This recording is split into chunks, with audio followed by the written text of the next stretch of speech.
Bien le bonsoir les Blaugrana, comment on se retrouve pour cette nouvelle vidéo actualité, des nouvelles sur nos fameux blessés. La saison n'a même pas commencé que la couleur s'annonce déjà, malheureusement. Lewandowski s'est tombé, il est off pendant, mine de rien, un bon moment quand même. On parlera de Olmo ou encore Ter Stegen, ou bien même, dans le sens des départs, Iñaki Peña qui pourrait atterrir du côté de l'Italie. Les Blaugrana, si le contenu vous plaît, on n'oublie pas le petit like, le petit abonnement, ainsi que pour ceux qui veulent se procurer des maillots du FC Barcelone ou de tout autre club, évidemment, tout se passe dans l'espace commentaire. Avec le code CAVA, vous aurez jusqu'à moins 10%. Site 100% français, 100% fiable. N'hésitez pas, vous pouvez y aller les yeux fermés, ceci dit. Plongeons-nous dans cette vidéo actualité d'aujourd'hui. On commence petit à petit avec une information concernant les départs. Iñaki Peña aurait trouvé un point d'atterrissage, mais ses agents, ils font un peu les gourmands. Iñaki Peña voit l'option de com d'un bon oeil, mais ses agents gardent d'autres pistes ouvertes et l'entraîneur de com a lui-même pris la parole et a parlé d'Iñaki Peña. Le coach espagnol à la tête de l'équipe a déclaré concernant Iñaki Peña et la piste qu'il l'envoie à com,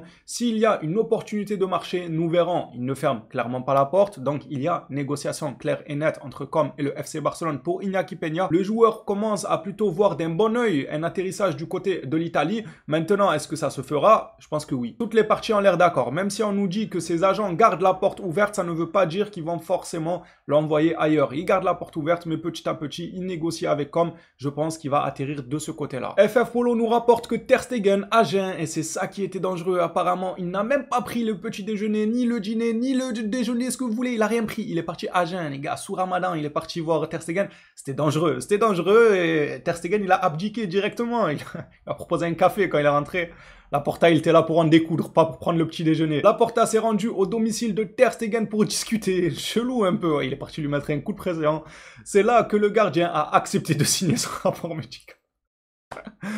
Il a dû lui dire, bon, écoute-moi bien, t'es indisponible pendant 4 mois.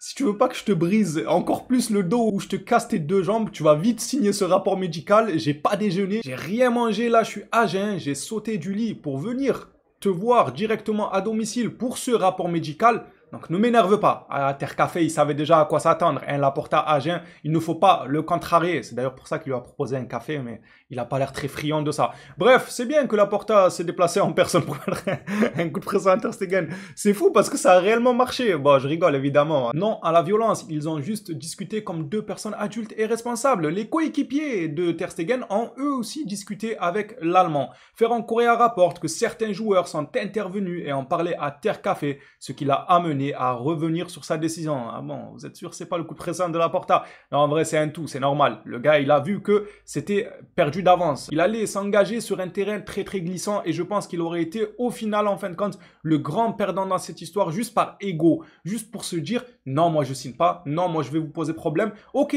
il nous aurait posé problème à l'instant T, ça c'est sûr. Il nous avait peiné avec son dossier dans notre situation, c'est ok. Mais pour la Coupe du Monde et la suite de sa carrière, il n'aurait dérangé que lui-même. Donc c'est à la fin du bal qu'on paye les musiciens.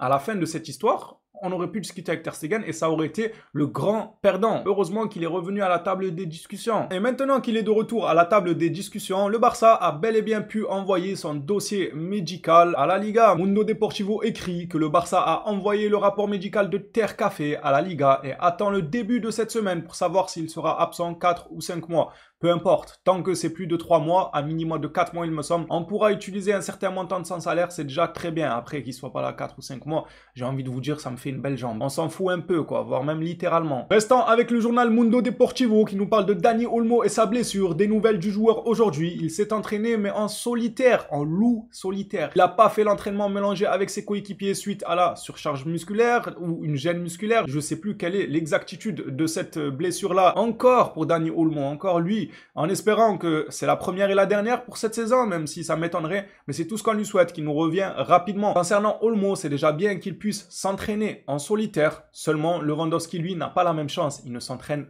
pas du tout, et ce pour une durée de 3 semaines. 3 semaines d'absence pour Robert Lewandowski. Le Polonais devrait louper les 3 premiers matchs de la Liga pour une gêne au niveau de la jambe gauche. Ça commence déjà. Ça fera le bonheur des autres, sûrement Ferran Torres. Mais ça commence comme ça. La saison n'a même pas commencé, on n'a même pas fait le premier match, qu'on a déjà pas Olmo, pas Lewandowski. On a eu une frayeur avec Kubarsi lorsqu'il a pris un coup. Bon, il est revenu, tant mieux.